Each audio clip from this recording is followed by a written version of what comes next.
Welcome to Blizzard Fire. We hope this video helps fire up your solution. In this video, I will explain how to make a tie for school students.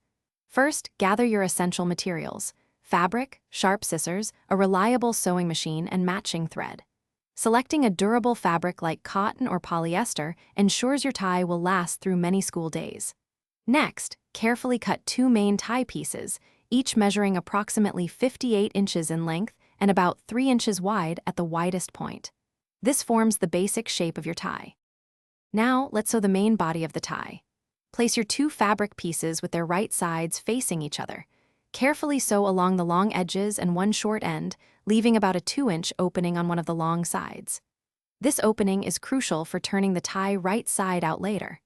After sewing, trim any excess fabric from the seams, leaving about a 1/4 inch allowance to ensure a neat and flat finish.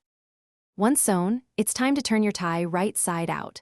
Carefully push the fabric through the 2-inch opening you left. Use a point turner or a blunt object to gently push out the corners, ensuring they are sharp and well-defined. After turning, press the entire tie flat with a warm iron. This step is vital for achieving crisp edges and a professional, polished look for your school tie. For the final touches, carefully hand-stitch the 2-inch opening closed using an invisible ladder stitch. This creates a seamless finish.